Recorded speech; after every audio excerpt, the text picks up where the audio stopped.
Everyone welcome back to my foundation classes your any time classroom. तो guys 8:30 बज चुका है और 8:30 बजे डेली लगाते हो आप लोग एक सेट, ठीक है, जिसमें होते हैं 100 क्वेश्चंस।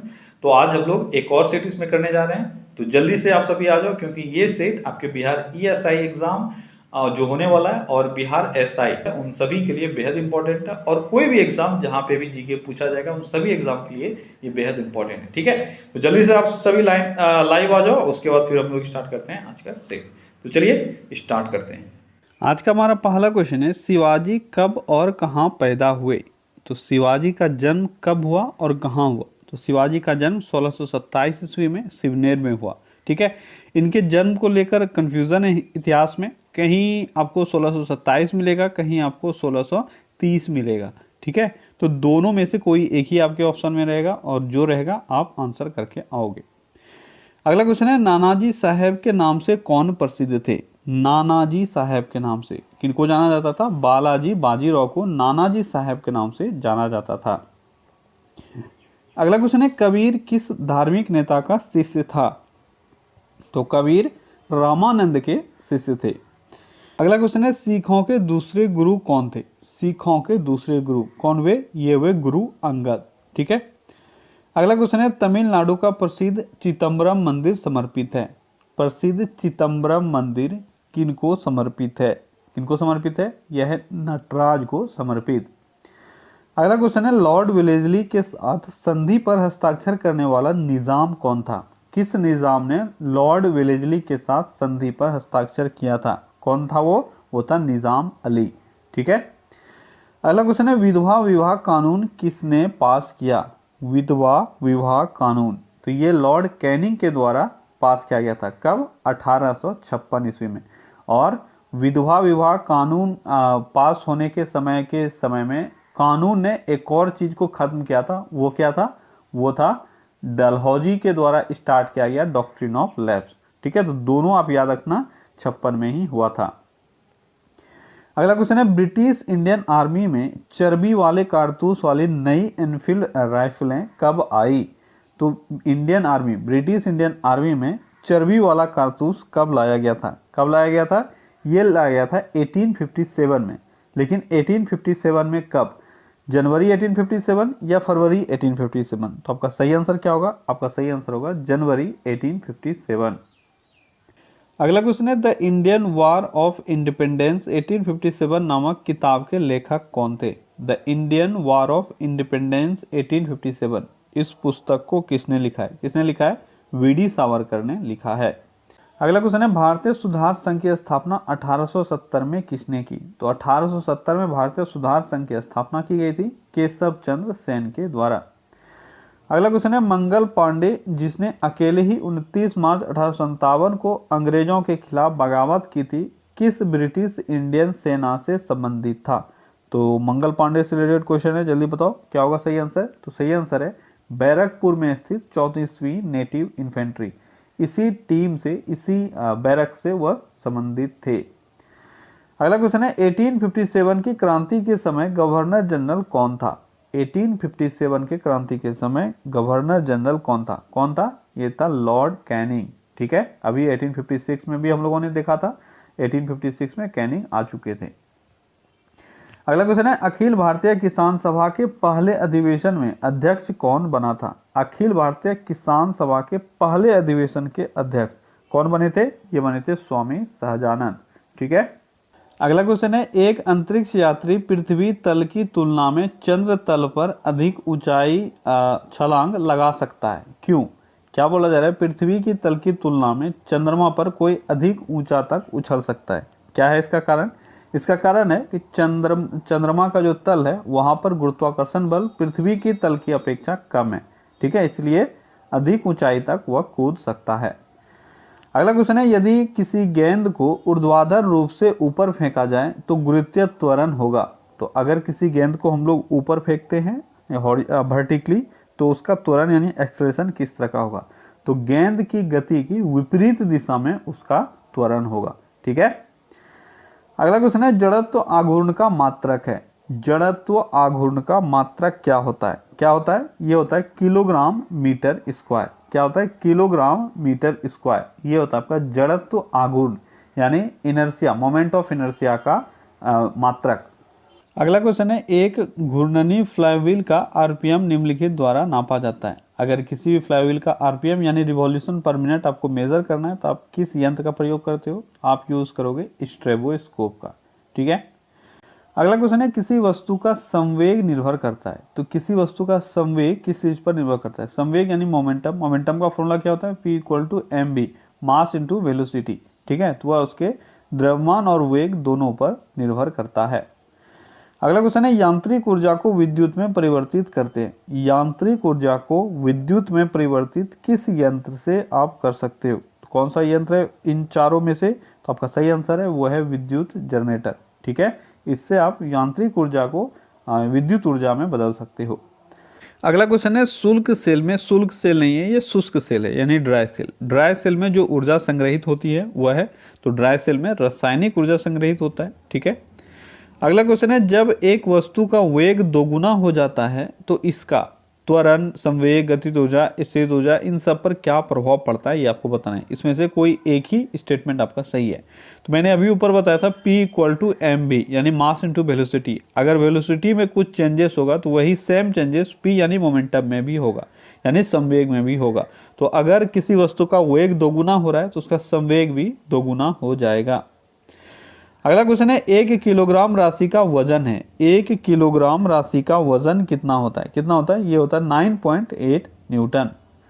अगला क्वेश्चन है, 1 जूल बराबर है। 1 जूल कितने अर्घ के बराबर होता है? आसान सा क्वेश्चन है, यह है 10⁷ अर्घ के बराबर। अगला क्वेश्चन है, निम्न में से किसमें नॉट का उपयोग किया जाता है? नॉट का उपयोग कहाँ किया जाता है? नॉट का उपयोग गति मापने के लिए किया जाता है। समुद्र में जब हम लोग गति मापते हैं तो हम लोग नॉट का इस्तेमाल करते हैं, और समुद्र की दूरी अगर हम लोग मापते हैं तो नॉटिकल का इस्तेमाल करते हैं। अगला क्वेश्चन है, बादलों की दिशा एवं गति को मापने वाला यंत्र कहलाता है। तो किस यंत्र से हम लोग बादलों की दिशा और गति को माप सकते हैं? तो ये आपका नेफोस्कोप। ठीक है। अगला क्वेश्चन है, अल्टीमीटर से क्या नापते हैं? अल्टीमीटर को हम लोग किस चीज को मेजर करने के लिए यूज करते हैं? तो ये आपका भूतल से ऊंचाई, एल्टीट्यूड मापने के लिए अल्टीमीटर का इस्तेमाल किया जाता है। अगला क्वेश्चन है, एक लिफ्ट में किसी व्यक्ति का प्रत्यक्ष भार वास्तविक भार से कम होता है जब लिफ्ट जा रही हो। किसी भी व्यक्ति का प्रत्यक्ष भार वास्तविक भार से कम महसूस होता है तब जब लिफ्ट जा रही हो। जल्दी बताओ, जब लिफ्ट जा रही हो त्वरण के साथ नीचे। ठीक है, अगर लिफ्ट नीचे जा रही है तो इंसान को एक्सेलरेशन के साथ नीचे जा रही है, तो जो भी उसमें है उसको अपना भार वास्तविक भार से कम महसूस होगा। अगला क्वेश्चन है, वर्ष 1920 की खिलाफत कमेटी की सभा जिसने गांधी को असहयोग आंदोलन के नेतृत्व को संभालने का अनुरोध किया था वह किस शहर में हुई थी? 1920 में खिलाफत कमेटी का सभा बैठा था और इसी सभा में गांधी जी से असहयोग आंदोलन का नेतृत्व करने का भी जिम्मा लेने का रिक्वेस्ट किया गया था। आपको ये बताना है कि ये जो बैठक हुई थी ये किस शहर में हुई थी? किस शहर में हुई थी? ये बैठक हुई थी इलाहाबाद में। किस शहर में हुई थी? इलाहाबाद में। अगला क्वेश्चन है, अवध के एका आंदोलन का उद्देश्य क्या था? देखो, एका आंदोलन ये कहाँ हुआ था? ये अवध में हुआ था। ठीक है, अगर आपसे ईयर पूछा जाए तो ये ऑलमोस्ट 1921-22 में हुआ था। ठीक है, और इसका जो नेतृत्व है वह पिछड़ी जाति के मदारी पासी ने किया था। क्लियर है। और इसका जो आंदोलन का मेन रीजन था वो क्या था? तो अंग्रेजों ने जितना लगान फिक्स किया था उससे ऑलमोस्ट 50% अधिक लगान लिया जा रहा था, इनका ऐसा कहना था। इसी के विरोध में यह आंदोलन हुआ था। अगला क्वेश्चन है, INA किसके दिमाग की उपज थी और किसने इसकी स्थापना की? तो इसमें देखो बहुत सारे लोग गलत आंसर करेंगे, मुझे पता है। ठीक है, लेकिन आपका सही आंसर क्या है? आपका सही आंसर है डॉक्टर मोहन सिंह। अब बहुतों ने सुभाष चंद्र बोस लगाया होगा और वो अभी मुझे गाली दे रहे होंगे कि सर ने गलत पढ़ाया है। देखो, ये मैं बिल्कुल सही पढ़ा रहा हूँ। INA किसके दिमाग की उपज थी, यानी सबसे पहले किसने इसके बारे में सोचा? तो ये उपज जो थी ये डॉक्टर मोहन सिंह के दिमाग की ही थी। ठीक है, INA का फुल फॉर्म क्या होता है? ये होता है इंडियन नेशनल आर्मी, या हिंदी में हम लोग इसको आजाद हिंद फौज कहते हैं। तो ये सबसे पहले डॉक्टर मोहन सिंह के दिमाग में आया और 1942 में इन्होंने इसकी स्थापना भी की, लेकिन ये सक्सेसफुल नहीं रहा। ठीक है, जिसके असफल होने के बाद 1943 में 1943 में फिर से सुभाष चंद्र बोस ने इसका पुनर्गठन किया। इसी कारण से कई बार आपको सुभाष चंद्र बोस पढ़ने को मिलता है, कई बार मोहन सिंह मिलता है, लेकिन एग्जैक्ट जो आंसर है वो मोहन सिंह ही है। अगला क्वेश्चन है छोटा नागपुर जनजाति विद्रोह कब हुआ था? छोटा नागपुर जनजाति विद्रोह कब हुआ था? कब हुआ था? यह हुआ था 1820 ईस्वी में। छोटा नागपुर जनजाति विद्रोह कब हुआ था? यह हुआ था 1820 ईस्वी में। अगला क्वेश्चन है गांधी जी का चंपारण सत्याग्रह किससे जुड़ा था? चंपारण सत्याग्रह किससे जुड़ा था? ये मैंने पहले भी आपको बताया हुआ जब मैं एक्सप्लेन कर रहा था, तो अगर आपको याद हो तिनकठिया प्रणाली का मैंने पिछले सेशन में चर्चा किया था, ठीक है। वही तिनकठिया प्रणाली से ही संबंधित था चंपारण सत्याग्रह। मैंने क्या बताया था कि 20 कट्ठे में 3 कट्ठे पे नील की खेती करनी होती थी, ये अनिवार्य था। इसके लिए बिहार के एक किसान थे जिनका क्या नाम था? राजकुमार शुक्ल, ये याद रखना आप, ठीक है। राजकुमार शुक्ल, इन्हीं के अनुरोध पर गांधी जी चंपारण आए थे और सत्याग्रह किया था और इस प्रथा को खत्म किया था। अगला क्वेश्चन है उलगुलान विद्रोह किससे संबंधित है? उलगुलान विद्रोह किससे संबंधित है? जल्दी बताओ। उलगुलान एक टाइटिल है, अगर वो टाइटिल आपको याद हो तो आप आसानी से इसको मार सकते हो। क्या आपको पता है वो किसका टाइटिल है? तो वो है बिरसा मुंडा का, ठीक है। बिरसा मुंडा को उलगुलान और उनके विद्रोह को उलगुलन कहा जाता था, ठीक है। बिरसा मुंडा को क्या कहा जाता था? उलगुलान, और उनके विद्रोह को उलगुलन। अगला क्वेश्चन है मुंगेर का बरिहा ताल विरोध का उद्देश्य क्या था? मुंगेर में हुआ था बरिहा ताल विरोध, इसका उद्देश्य क्या था ये आपको बताना है। क्या था इसका उद्देश्य? इसका उद्देश्य था बकासत भूमि की वापसी की मांग, ठीक है।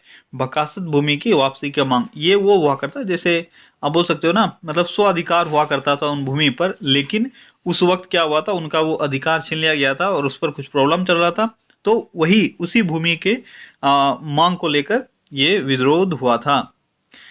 अगला क्वेश्चन है बिहार बंगाल से पृथक कब हुआ?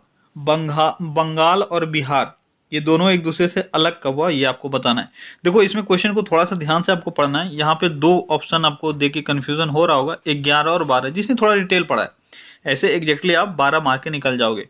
अगर यहाँ पे पूछता इसकी घोषणा कब हुई थी, तो घोषणा हुई थी 11 में, लेकिन पृथक हो गया 12 में, ठीक है। तो आप सभी बचपन से पढ़ते आ रहे हो, 12 में बिहार और बंगाल अलग हुआ है। अगला क्वेश्चन है पटना उच्च न्यायालय की स्थापना कब हुई थी? पटना उच्च न्यायालय की स्थापना कब हुई थी? तो पटना हाईकोर्ट की स्थापना कब हुई थी? ये हुई थी 1916 में। कब हुई थी? 1916 में। अगला क्वेश्चन है वर्ष 1930 और 1931 में बरही कांग्रेस ने सफलतापूर्वक अंग्रेजी हुकूमत को किस जिले में नाकाम कर दिया? क्या है क्वेश्चन? क्वेश्चन है कि 1930 और 1931 में बरही कांग्रेस ने सफलतापूर्वक अंग्रेजी हुकूमत को किस जिले में नाकाम कर दिया? कौन सा वो जिला था? वो जिला था गया। कौन सा जिला था? गया जिला था। अगला क्वेश्चन है भारत में पहला कौन सा विश्वविद्यालय होगा जो निजी व्यवस्था की देखरेख में होगा? यानी भारत का पहला प्राइवेट यूनिवर्सिटी कौन सा है? कौन सा है? ये है राजीव गांधी कंप्यूटर विज्ञान राष्ट्रीय विश्वविद्यालय। कौन सा है? ये है राजीव गांधी कंप्यूटर विज्ञान राष्ट्रीय विश्वविद्यालय। अगला क्वेश्चन है शांति उद्देश्यों हेतु परमाणु शक्ति का उपयोग करने में भारत किस देश से बहुत ज्यादा आगे है? शांति उद्देश्य में परमाणु शक्ति का उपयोग मैंने पहले ही बताया हुआ था।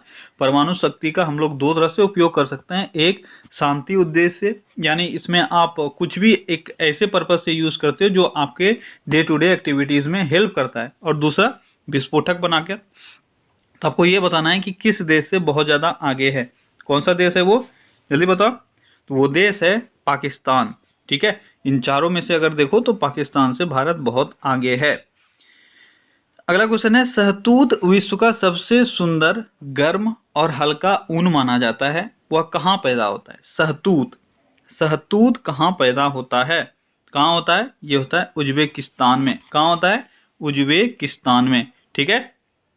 और अगर इसकी बात करें तो यह एक जानवर है जैसे चीरू, ठीक है। चीरू नामक जानवर के बाल से बनाई जाती है, तो ये याद रखना। शहतूत अगर आपसे पूछा जाए तो ये हो जाएगा चीरू, ठीक है। चीरू नामक जानवर के बाल से बनाई जाती है और इसका उत्पादन भारत और चीन में भी होता है।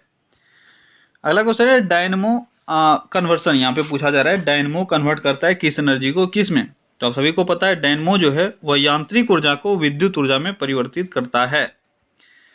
अगला क्वेश्चन है आकाश नीला लगता है क्योंकि। ये सारे साइंस के बेसिक सारे क्वेश्चंस होते हैं। देखो इसमें आप इस एग्जाम में जितने भी क्वेश्चंस आते हैं साइंस से वो ऑलमोस्ट बेसिक क्वेश्चंस ही होते हैं, इसलिए आपको अगर बेसिक नॉलेज है तो आप आसानी से कर पाओगे। तो आकाश नीला लगता है क्यों? क्योंकि लघु तरंग दीर्घ तरंगों की अपेक्षा वायुमंडल द्वारा अधिक परिकीर्ण होती है, इस कारण से। अगला क्वेश्चन है 1 माइक्रोन बराबर होता है।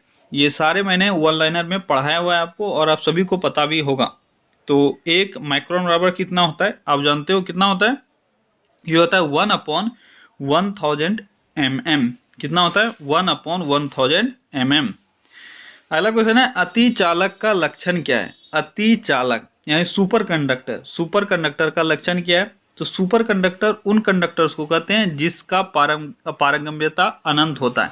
ठीक है, परमेबिलिटी जो है वह अनंत होता है, उसको हम लोग सुपर कंडक्टर बोलते हैं। अगला क्वेश्चन है वर्ष दीर्घतम होता है। वर्ष क्या हुआ? वर्ष हुआ कि देखो सूर्य के चारों ओर घूमने में जो समय लगता है वो, ठीक है, जैसे पृथ्वी यहाँ से घूमकर फिर वापस अपने जगह पे पहुंचती है तो इसमें 1 वर्ष लग जाता है और 1 वर्ष में 365 दिन होते हैं। उसी तरह से सबसे अधिक लंबा जो समय है वह किसका होता है? तो ये होता है प्लूटो का, सबसे दूर का ग्रह भी है। ठीक है, इन 4 ऑप्शन में से देखोगे तो प्लूटो आपका आंसर हो जाएगा। अगला क्वेश्चन है वर्षा की बूंद की गोलाकार आकृति का कारण है। क्या कारण है? उसका कारण है पृष्ठ तनाव। आप सभी जानते हो जो पानी की बूंद है वो गोल हो जाती है पृष्ठ तनाव के कारण। अगला क्वेश्चन है कमरे में रखे रेफ्रिजरेटर का दरवाजा खोलकर रखने पर, बहुत ही आसान सा क्वेश्चन, मैंने पहले ही बताया हुआ, क्या होगा? कमरे का तापमान बढ़ जाएगा। तो यहां हो जाएगा आप अंत कमरे को थोड़ा गर्म कर सकते हैं। अगला क्वेश्चन है किस खनिज से रेडियम प्राप्त किया जाता है? रेडियम का अयस्क का नाम आपको बताना है, जल्दी बताओ। रेडियम का अयस्क कौन सा है? ये है पिच ब्लेंड। ठीक है, पिच ब्लेंड से हम लोग रेडियम प्राप्त कर सकते हैं। अगला क्वेश्चन है परमाणु बम का सिद्धांत आधारित है। परमाणु बम का सिद्धांत किस पर आधारित है ये आपको बताना है। तो किस चीज पर आधारित है परमाणु बम का सिद्धांत? यह है नाभिकीय। देखो 2 चीजें हैं जो कंफ्यूजन आपको क्रिएट कर सकता है, नाभिकीय संलयन और नाभिकीय विखंडन। ठीक है, तो यहाँ पे परमाणु बम में क्या यूज होता है? नाभिकीय विखंडन। ठीक है, और अगर हाइड्रोजन बम का बोलता तो हाइड्रोजन बम में होता नाभिकीय संलयन। अगला क्वेश्चन है पेरिस प्लास्टर का सूत्र क्या है? Plaster of Paris, plaster of Paris का सूत्र क्या है जल्दी बताओ। मैंने आपको पढ़ाया हुआ है प्लास्टर ऑफ पेरिस का सूत्र। तो प्लास्टर ऑफ पेरिस का सूत्र होता है 2CaSO4 H2O। ठीक है, 2CaSO4.H2O, ये होता है प्लास्टर ऑफ पेरिस का सूत्र। अगला क्वेश्चन है मद्रास किस दुर्ग के साथ संबंधित है? मद्रास किस दुर्ग के साथ संबंधित है, यानी कौन सा ऐसा दुर्ग है जो मद्रास में स्थित है? कौन सा दुर्ग है वो जल्दी बताओ, चारों ऑप्शन में से कौन सा वो दुर्ग है? तो वो आपका सेंट जॉर्ज दुर्ग। ठीक है, सेंट जॉर्ज दुर्ग या मद्रास या चेन्नई में स्थित है। अगला क्वेश्चन है हाल ही में कौन लगातार 3 बार यूरोपियन गोल्डन शू जीतने वाले पहले खिलाड़ी बन गए हैं? लगातार 3 बार गोल्डन शू जीतने वाला, ये गोल्डन शू फुटबॉल से संबंधित है। ठीक है, और ये जीतने वाले लगातार 3 बार जीतने वाले कौन बन गए हैं? ये बन गए लियोनेल मेसी। ठीक है, अगला क्वेश्चन है भारत के राष्ट्रपति के आपातकालीन अधिकार कहाँ के संविधान से लिए गए हैं? भारत के राष्ट्रपति के आपातकालीन अधिकार को कहाँ के संविधान से लिया गया है? ये लिया गया है जर्मनी व वीमार गणतंत्र से। ठीक है, जर्मनी व वीमार गणतंत्र से हमारे यहाँ का जो आपातकाल सिचुएशन का टर्म एंड कंडीशन है वह लिया गया है। अगला क्वेश्चन है स्प्रेडशीट अनुप्रयोग को पहचाने। स्प्रेडशीट अनुप्रयोग को पहचाना है, यानी किस चीज को हम लोग स्प्रेडशीट, किस चीज में हम लोग स्प्रेडशीट का इस्तेमाल करते हैं? आसान सा क्वेश्चन है कंप्यूटर से, जल्दी बताओ। देखो स्प्रेडशीट्स MS एक्सेल में यूज किया जाता है। किसमें किया जाता है? MS एक्सेल में। ठीक है, प्रेजेंटेशन के लिए हम लोग क्या यूज करते हैं? MS PowerPoint. MS Excel जो है डाटाबेस मैनेजमेंट सिस्टम है। ठीक है, अगला क्वेश्चन है निम्नलिखित में से कौन सा अब भारत में मूल अधिकार नहीं है? तो भारत में अब मूल अधिकार कौन सा नहीं है? आसान सा क्वेश्चन है, यह है संपत्ति का अधिकार। ठीक है, अगला क्वेश्चन है, मुगल प्रशासन में पद खालिस का आशय था। खालिस क्या होता था मुगल प्रशासन में? मुगल प्रशासन में खालिस पद था, स्वयं सम्राट के स्वामित्व में जो भूमि था उसको हम लोग खालिस बोलते थे। उस वक्त क्या बोलते थे? खालिस। ठीक है। अगला क्वेश्चन है, भाप अंगार गैस एक मिश्रण है। भाप अंगार, इसको वाटर गैस भी बोल सकते हो। ठीक है। तो वाटर गैस यह क्या था, किस चीज का मिश्रण होता है? Water gas. तो वाटर गैस कार्बन मोनोऑक्साइड और हाइड्रोजन का मिश्रण होता है। ठीक है। प्रोड्यूसर गैस आपसे पूछा जाता है और वाटर गैस पूछा जाता है। तो प्रोड्यूसर में नाइट्रोजन यूज करते हैं और वाटर गैस में कार्बन मोनोऑक्साइड और हाइड्रोजन यूज करते हैं। प्रोड्यूसर में हाइड्रोजन और हाइड्रोजन और नाइट्रोजन यूज करते हैं। अगला क्वेश्चन है, पटसन के रेशे हैं। बहुत ही अच्छा क्वेश्चन। पटसन के रेशे जो हैं वह किस चीज से निर्मित है? रेशे आपको ये बताना है। तो वह द्वितीय फ्लोएम का बास्ट रेशा है। क्या है? ये बेस्ट रेशा, इसको मत समझ लेना, ये बास्ट ही है। ठीक है। तो सेकेंडरी फ्लोएम का यह बास्ट फाइबर है, पटसन का रेशा जो आपको मिलता है। अगला क्वेश्चन है, विलीन जैवों का सूक्ष्म जैविक उपयोग निष्पादित किया जा सकता है। विलीन जैवों का सूक्ष्म जैविक उपयोग निष्पादित किया जा सकता है किसके द्वारा? किसके द्वारा किया जा सकता है? यह है ऑक्सीडेशन प्रोसेस के द्वारा या ऑक्सीकरण के द्वारा। अगला क्वेश्चन है, कवक द्वारा पैदा किया जाने वाला सामान्य पादप रोग है। कवक यानी फंगस, फंगस के द्वारा पैदा किया जाने वाला पादप रोग आपसे पूछा रहा है, यानी प्लांट डिजीज पूछा जा रहा है। कौन सा है इसमें से? ये आपका गेहूं का ब्रभु कीट। ठीक है।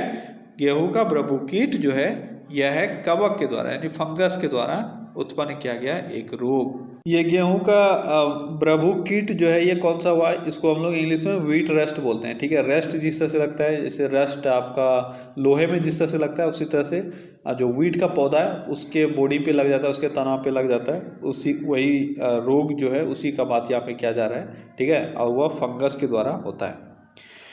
अगला क्वेश्चन है, जब किसी पिंड को उसके उदासीन संतुलन की स्थिति से बाधित किया जाए तो उसकी स्थित ऊर्जा को क्या होता है? अच्छा क्वेश्चन है, समझो और आंसर करो।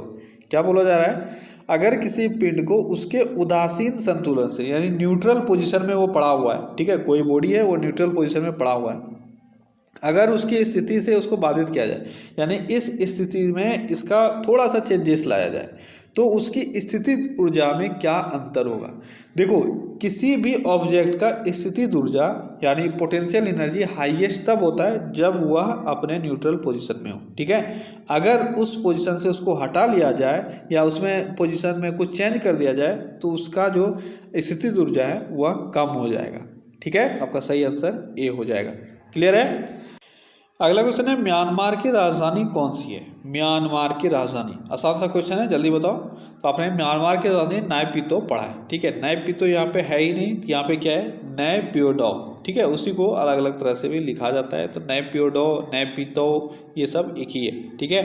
तो वही है म्यांमार की राजधानी। अगला क्वेश्चन है, मध्य रेलवे का मुख्यालय कहाँ है? मध्य रेलवे का मुख्यालय कहाँ है? जल्दी बताओ। मध्य रेलवे का मुख्यालय कहाँ है? यह है मुंबई, सेंट्रल रेलवे मुंबई। अगला क्वेश्चन है, हाल ही में किसे वर्ष 2018 का साहित्य का नोबेल पुरस्कार मिला है? वर्ष 2018 का साहित्य का नोबेल पुरस्कार किसको मिला है? साहित्य का नोबेल पुरस्कार 2018 का, ध्यान आपको देना है क्या क्वेश्चन में पूछा जा रहा है। 2018 का पूछा जा रहा है और 18 का मिला था ओल्गा टोकारजुक को। किसको मिला था? ओल्गा टोकारजुक को। बहुत बच्चों में ये प्रॉब्लम होता है कि वो क्वेश्चन पढ़ते तो हैं, आंसर करते तो हैं, लेकिन थोड़ा सा वो मिस कर सकते हैं। जैसे यहाँ पे 2019 का अगर पूछा जाता तो आंसर कुछ और होता, लेकिन आपसे 2018 का पूछा गया है, वो भी पर्पस है पूछने का। ठीक है। आप याद रखो 2018 का ओल्गा टोकारजुक को दिया गया था। अगला क्वेश्चन है, हाल ही में किसे वर्ष 2019 का नोबेल शांति पुरस्कार मिला है? शांति का नोबेल पुरस्कार 2019 में किसको मिला है? किसको मिला है? यह मिला है अबी अहमद अली को। किसको मिला है? अबी अहमद अली। यह इथोपिया के प्राइम मिनिस्टर हैं। ठीक है। और इरिट्रिया से कुछ प्रॉब्लम चल रहा था इथोपिया का, तो उसमें इन्होंने शांति दूत का काम किया, मतलब शांति इन्होंने बनाया। ठीक है। उसी कारण से इनको इस बार का नोबेल शांति पुरस्कार दिया है। क्या है नाम इनका? अबी अहमद अली। ठीक है। अगला क्वेश्चन है, कैलाश निर्माण के लिए सर्वाधिक शक्तिमान ऑक्सीन है। कैलाश निर्माण के लिए सर्वाधिक शक्तिमान ऑक्सीन कौन सा है? क्या होगा आपका सही आंसर? आपका सही आंसर होगा 2,4-D। ठीक है, 2,4-D क्या है? 2,4-D 2,4-D आपका एक तरह का आप बोल सकते हो पेस्टिसाइड है। ठीक है, तो कैलस निर्माण के लिए सर्वाधिक शक्तिमान ऑक्सीन की तरह इसको हम लोग यूज करते हैं। अगला क्वेश्चन है, हाल ही में किसे वर्ष 2019 का साहित्य का नोबेल पुरस्कार मिला है? 2019 का साहित्य का नोबेल पुरस्कार, अब बताओ 2019 का साहित्य का नोबेल पुरस्कार किसको मिला है? किसको मिला है ये जल्दी बताओ, किसको मिला है? ये मिला है पीटर हैंडके को। किसको मिला है? पीटर हैंडके को। अगला क्वेश्चन है, अफ्रीका में क्षेत्रफल के आधार पर स्वच्छ जल की सबसे बड़ी झील है।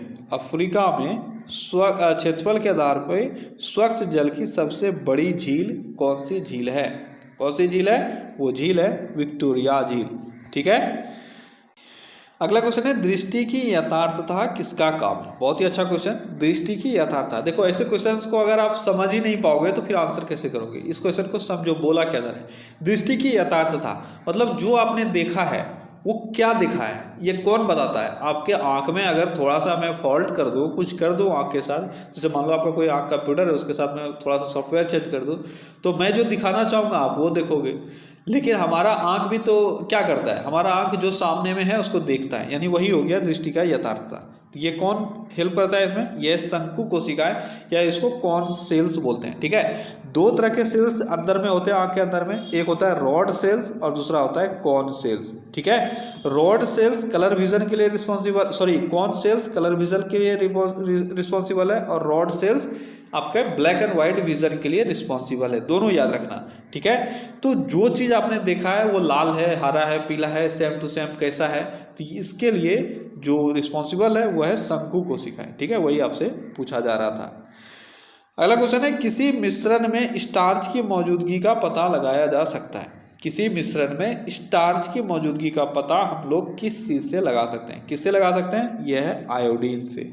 ठीक है, अगला क्वेश्चन है, कार और पेट्रोल है। अब किस तरह के वस्तुएं हैं ये दोनों, कार और पेट्रोल? देखो इसको मैंने एक्सप्लेन किया हुआ है, अगर आप भूल गए होगे तो फिर ये आपका प्रॉब्लम है।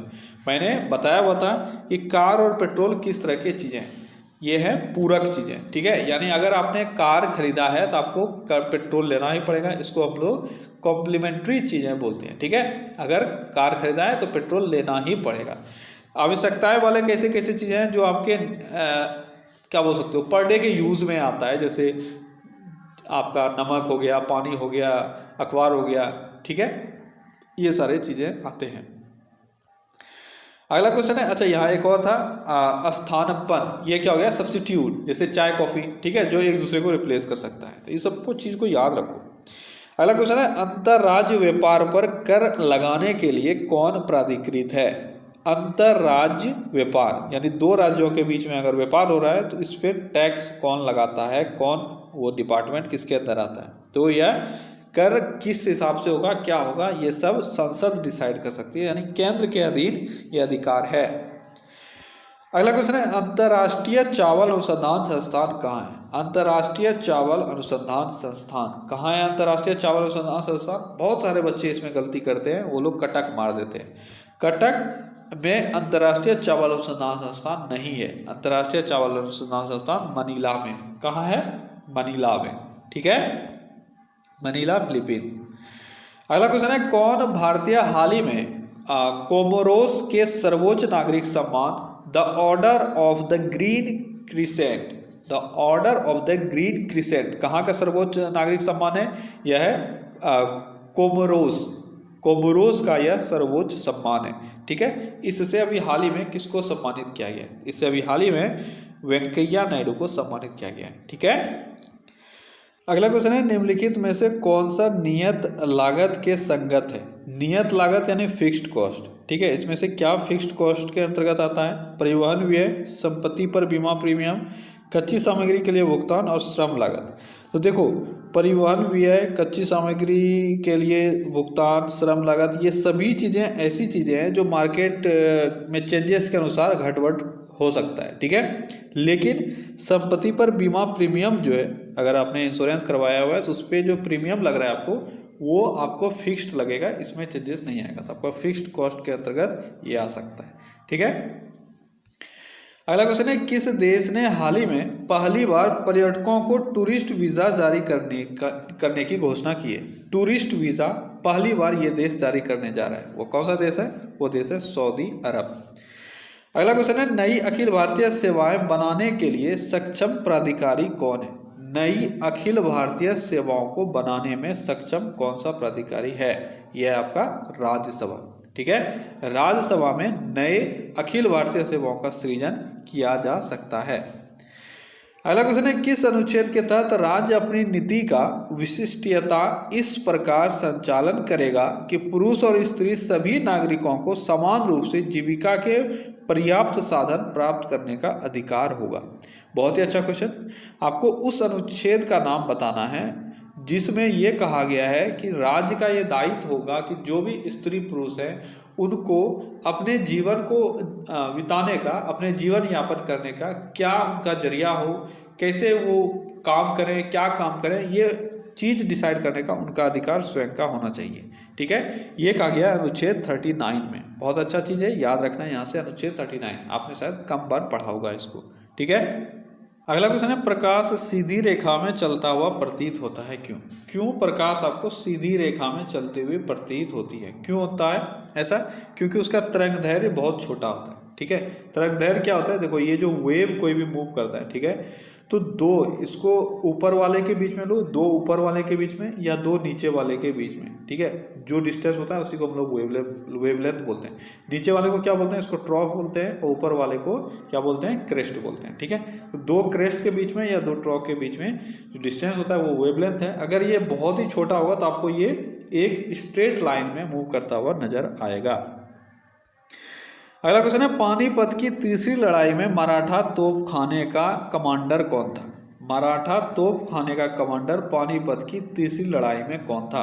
जल्दी बताओ, कौन था वो था इब्राहिम खान गादरी। कौन था? इब्राहिम खान गादरी। ये था मराठा की तरफ से, याद रखना। अगला क्वेश्चन है, हाल ही में कौन इंस्टाग्राम पर विश्व के सबसे ज्यादा फॉलो किए जाने वाले राजनेता बने? विश्व के सबसे ज्यादा फॉलो किए जाने वाले राजनेता इंस्टाग्राम पे बन गए नरेंद्र मोदी। ठीक है, अगला क्वेश्चन है, निम्नलिखित में से कौन सा स्थान विजयनगर साम्राज्य और बहमनी राज के बीच झगड़े का जड़ बना था?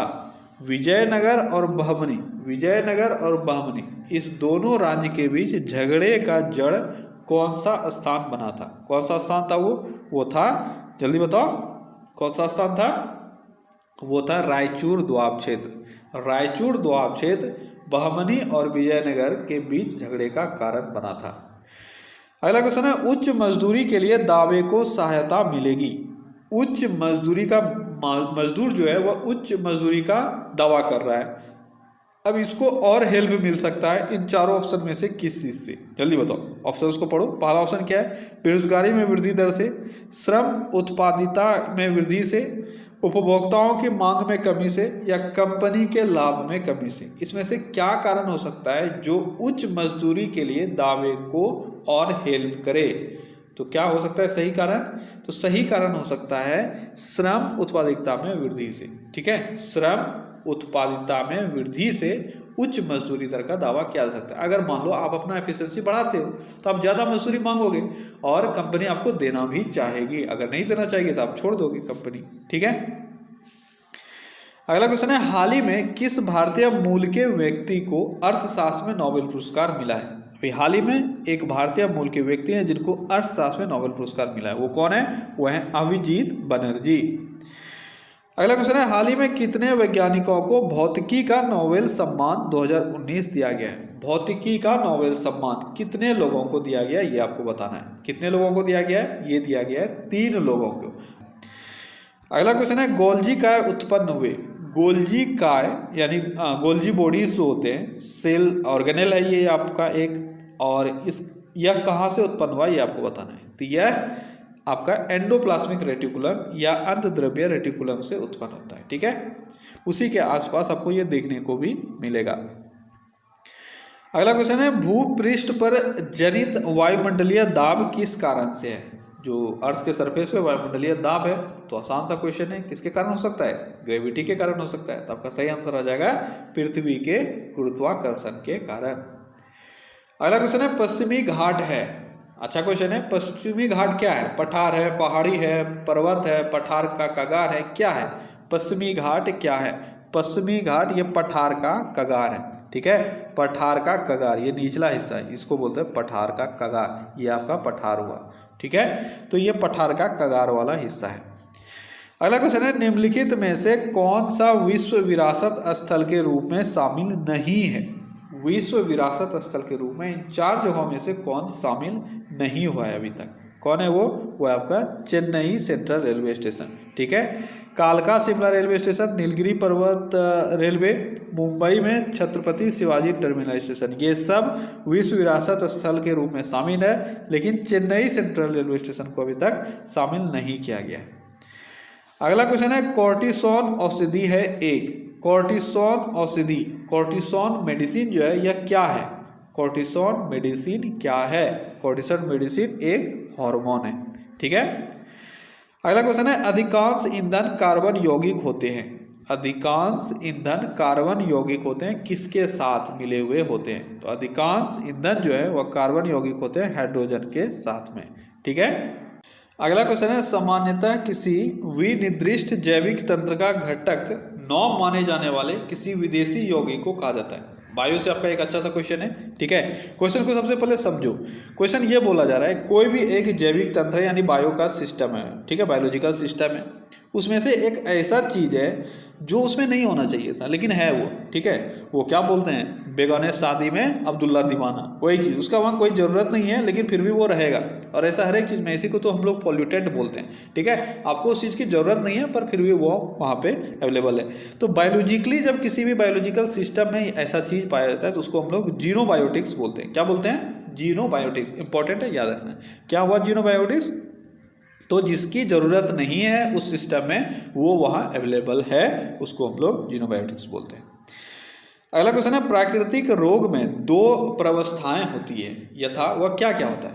कुछ भी, अगर कोई भी नेचुरल डिजीज है तो उसकी 2 अवस्थाएं हो सकती है, उसका अवस्था कौन कौन सा होगा ये आपको बताना है। तो वह होता है पूर्व रोग जनन और रोग जनन, मतलब रोग उत्पन्न होने से पहले का एक सिचुएशन होगा और एक रोग होने के बाद वाला सिचुएशन होगा, ठीक है, ये 2 सिचुएशन हो सकता है।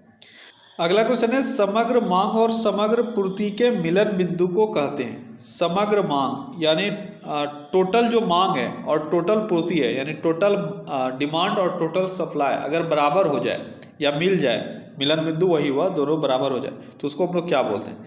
या आपको कन्फ्यूजन हो सकता है संतुलन मांग या बाजार संतुलन, तो उसको क्या कहा जाता है? उसको कहा जाता है बाजार संतुलन, मार्केट इक्विलिब्रियम के नाम से उसको जाना जाता है, ठीक है। अगला क्वेश्चन है, एल्गोरिदम का चित्रात्मक निरूपण है। एल्गोरिदम का चित्रात्मक निरूपण क्या कहलाता है? कंप्यूटर से थोड़ा सा अगर नॉलेज है आपको तो आप इसको बता सकते हो, उसको कहते हैं फ्लो चार्ट, ठीक है। जब एल्गोरिदम लिखते हो, जनरली मैंने कंप्यूटर इसलिए बोला क्योंकि कंप्यूटर में जब आप प्रोग्रामिंग लैंग्वेज के बारे में थोड़ा बहुत पढ़ते हो तो वहाँ पे इसका यूज़ होता है, ठीक है। उसमें अलग अलग आपका ये जो मैं ग्राफ बना रहा हूँ, ठीक है, ये बॉक्सेस वगैरह इस तरह के बॉक्सेस बने होते हैं, उसमें अलग अलग कमांड लिखा जाता है, जिसको फ्लो चार्ट बोलते हैं। अगला क्वेश्चन है, केंद्र राज्य संबंधों का सुझाव निम्नलिखित में से किसने दिया था? केंद्र राज्य संबंधों का सुझाव किसने दिया था? किसने दिया था? ये दिया था सरकार या आयोग ने। अगला क्वेश्चन है, 20 वर्ष की आयु पर मानव शरीर में हड्डियों की संख्या होती है लगभग कितनी? तो क्वेश्चन में पूछा जा रहा है एडल्ट, ठीक है, 20 वर्ष देने का मतलब ये एडल्ट। तो यहाँ पे आपके ऑप्शन के हिसाब से क्या हो जाएगा? इनमें से कोई नहीं, क्योंकि आपके शरीर में कितना हड्डी होता है? ये ऑलमोस्ट 206 हड्डी के आसपास होता है, ठीक है। तो 20 वर्ष की आयु हो या आपके किसी भी स्टेज में अगर एक एडल्ट का पूछा जाए, तो बच्चों में अगर पूछा जाए तो 300 हड्डी के आसपास होता है, लेकिन एडल्ट होने के बाद 18 साल आपका जब हो जाता है तो उसके बाद 206 हड्डी ही मिलता है, ठीक है। अगला क्वेश्चन क्या है, सर्वोच्च न्यायालय में प्रथम महिला न्यायाधीश कौन थी? सर्वोच्च न्यायालय में प्रथम महिला न्यायाधीश थी फतिमा बीवी, ठीक है, मीरा फतिमा बीवी। अगला क्वेश्चन है, 100 वाट का बिजली का बल्ब यदि 10 घंटे जले तो बिजली का खर्च कितना होगा? जल्दी बताओ। आसान सा मैथमेटिकल कैलकुलेशन है, यहाँ पे बहुत बार मैंने ये क्वेश्चन कराया हुआ है, ठीक है, बीच बीच में आपको रिवाइज करना जरूरी होता है। क्या है? खर्च की कैसे निकालते हो, कितना वाट कितना घंटा चला। अगर 100 वाट का बल्ब है, 10 घंटा चल रहा है, यानी 1000 वाट, ठीक है, 1000 वाट ये बिजली खपत करता है। और आपका जो बिजली बिल आता है वो आता है किलो वाट के रेस्पेक्ट में। तो 1000 वाट मतलब 1 किलो वाट, यानी 1 यूनिट आपने खर्च किया, ठीक है। अगला क्वेश्चन है, यदि किसी ऐनक की लेंस की पावर +2 डायोप्टर हो तो इसके फोकस की दूरी होगी। तो इसके फोकस की दूरी कितनी होगी? देखो सिंपल सा फॉर्मूला है, अगर आता है तो आप कर पाओगे, नहीं आता है तो नहीं कर पाओगे।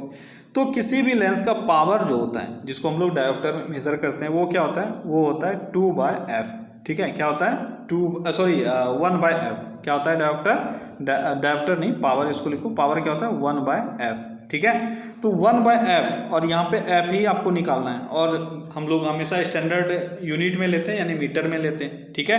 तो +2 अगर डायोप्टर है, ठीक है, ध्यान रखना, तो इसका जो फोकल दूरी निकलेगा आपका, वो हमेशा किस में निकलेगा? हमेशा निकलेगा मीटर में। लेकिन ऑप्शन में आपका मीटर है नहीं, तो हम लोग पहले ही इसको सेंटीमीटर में कन्वर्ट कर लेंगे, ठीक है। तो पावर क्या है आपका? 2 है, ठीक है। और मैंने क्या बताया? 1/f होता है, और f कितना है आपका? f यहाँ पे आपको निकालना है, ठीक है।